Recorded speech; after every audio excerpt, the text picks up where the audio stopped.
खनिज और जिस तेल की और जिस गैस की, तेल और गैस तो कह रहे हैं कि वहां है ही नहीं है, जिस खनिज की बात की जा रही है वो असल में निकाला जाना मुमकिन ही नहीं है, ऐसा बताया जा रहा है। और दूसरे ये जो चाइना मुहैया करा रहा है पहले से भी, आपने देखा कि PL-15 का क्या हुआ, उन्होंने कहा कि ये तो भाई हमने एक्सपोर्ट क्लास दी हुई थी, ये भी एक्सपोर्ट क्लास, ये हैंगौर क्लास दिया जा रहा है क्या? ये एक बात है। आपके पास आ रहा हूं जनरल सिन्हा, भारत को रूस की तरफ से हथियारों के ऑफर हैं, सुखोई 57, सुखोई 35, R-37 मिसाइल का ऑफर, रूस ने S-500 एयर डिफेंस सिस्टम का भी ऑफर किया। मुझे लगता है रशिया इंडिया प्रॉक्सिमिटी जो पहले से ही रही इतनी प्रगाढ़, ये आने वाले दिनों में और ज्यादा बढ़ने वाली है। और थैंक यू अमेरिका इसके लिए।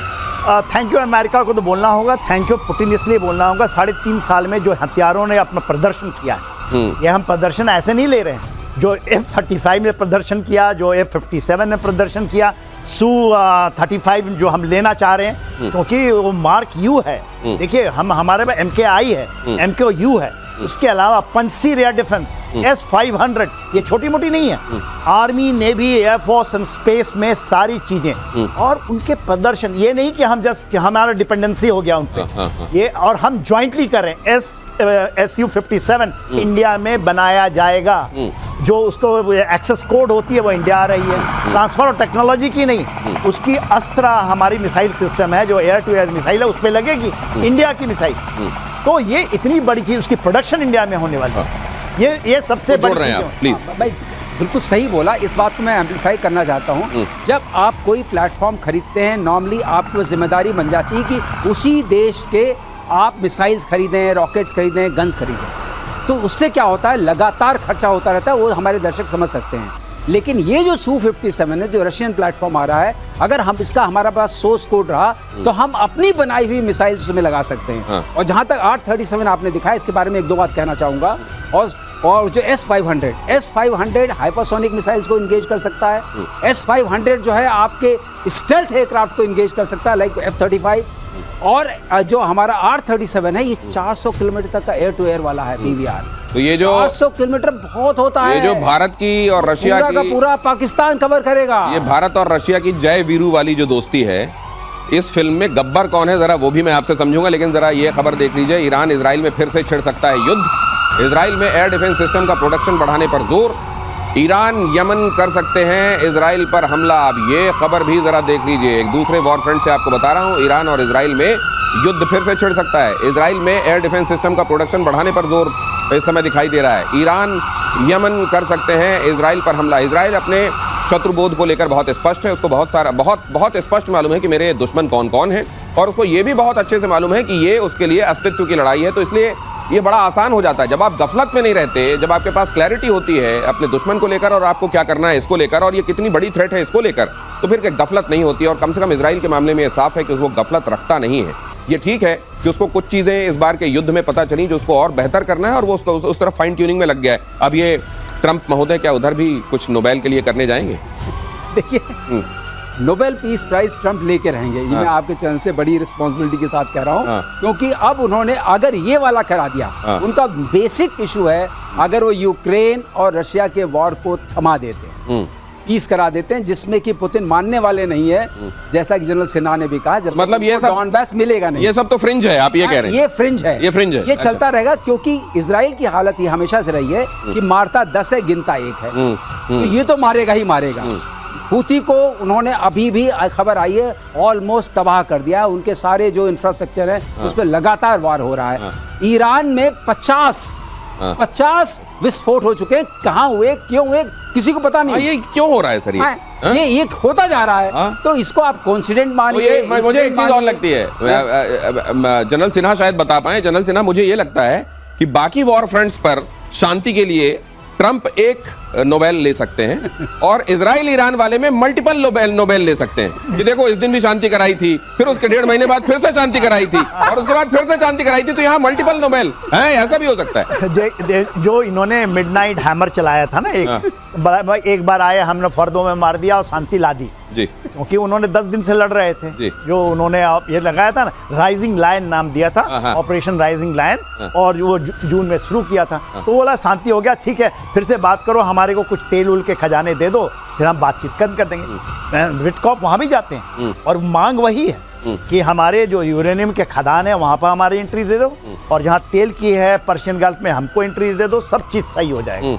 मगर वो बात मान रहे हैं, फिर इसलिए बात नहीं मान रहे हैं ईरान, तो फिर उसको दबाया जा रहा है। तो देखिए ईरान भी कहीं ना कहीं तो दबा है। तो सर आने वाले दिनों में क्या एक और बायोग्राफी लिखेंगे जिसमें लिखेंगे from deal maker to peace maker Trump? मैं थोड़ी अपनी चेंज उनके छवि में उनको कर रहा हूँ, थोड़ा थोड़ा खास करके ना जो मैंने वहाँ देखा अभी वो अलास्का में ट्रम्प साहब has acted like a state.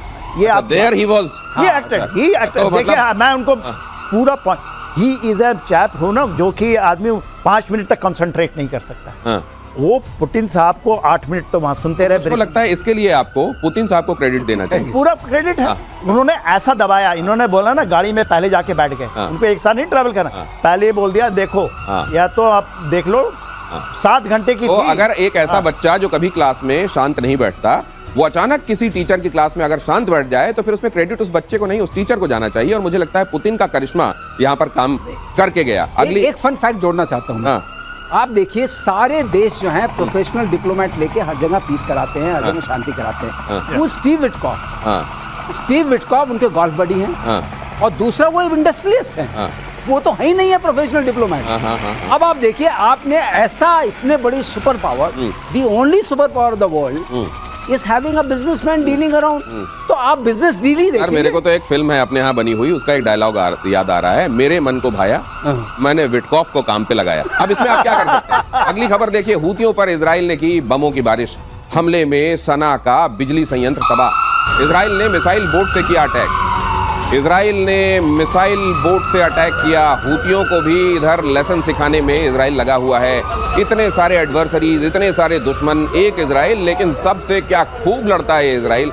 और ये बताता है कि अगर आपको अपनी रक्षा को लेकर वाकई सजग होना है तो फिर कोई भी छोटा सा भी समझौता आपको किसी भी लेवल पर नहीं करना चाहिए।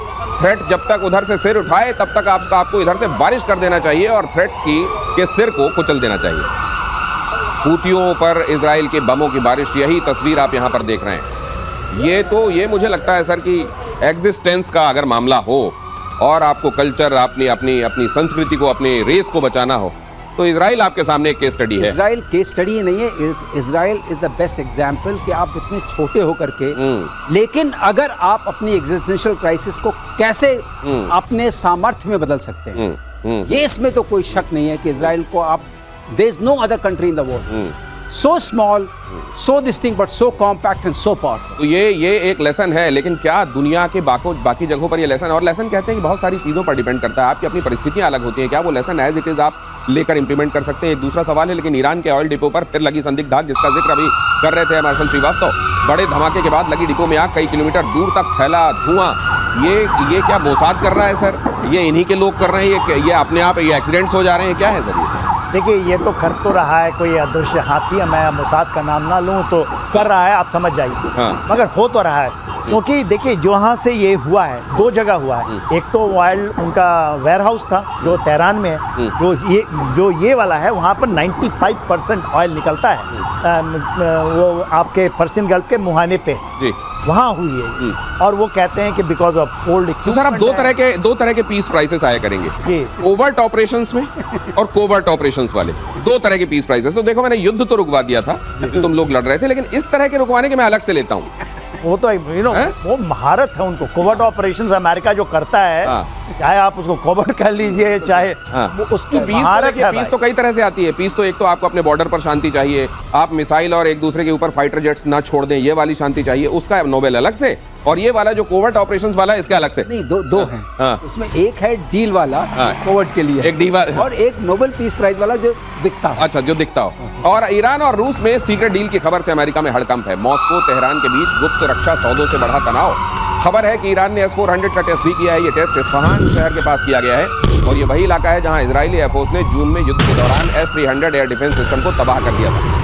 अब सवाल ये है कि देखिए, एक S-400, एक ये जो इन्होंने बैटरी ले ली है, इसको यूँ डिस्प्ले करना उस जगह पर जहां इनका एक अपना एयर डिफेंस सिस्टम पहले तबाह कर दिया गया था, ये इसके पीछे रेजिलियंस है या ये इसको नासमझी कहेंगे सर? नासमझी बिल्कुल नहीं है। इसका मतलब है कि Putin has regained even more confidence after me. अच्छा, आप देखिए हर चीज, जब मीटिंग जब से तय हुई थी तब से चीजें ईरान में ये S-400 का कोइंसिडेंटली आप देख रहे हैं खुल खुल के आ रहा है। ओहो, इसका मतलब न तो रशिया घबरा रहा है कि मैंने दिया, न ईरान घबरा रहा है कि मैंने लिया। Okay okay. इस ट्रांजैक्शन के ऊपर कोई बात हो रही है? नहीं हो रही। आपने कहीं कोई सैंक्शंस की बात सुनी? बिल्कुल नहीं, बिल्कुल कोई हमेशा काटसा हम नहीं है। काटसा की, इसकी उसकी बात सुनते हैं, हाँ। तो क्यों नहीं हो रहा है? इसका मतलब यह है कि अब जो हम लोग कह रहे हैं, जो आकलन हमारा यह है कि पुतिन जिस तरह अब खड़े हैं और जहां खड़े हैं, तो ट्रंप शायद उनकी बात मानने के लिए हाथ आगे बढ़ा चुके हैं। अब ट्रंप हाथ आगे बढ़ा चुके हैं और पुतिन ने उनको जिस तरीके से चीजें समझाई हैं, उसके बाद ये पुतिन का कॉन्फिडेंस भी जगह जगह पर ऐसा लग रहा है कि सरफेस कर रहा है। और गाजा से आया हमास के हमले का नया वीडियो दिखाता हूं आपको। अल कसम ब्रिगेड ने जारी किया स्टोन्स ऑफ डेविड ऑपरेशन का नया वीडियो। इजरायली सैन्य वाहनों को निशाना बनाने का दावा। हमास का संगठन है ये अल कसम ब्रिगेड। और पीएम मोदी से मिले शुभांशु शुक्ला। अगली खबर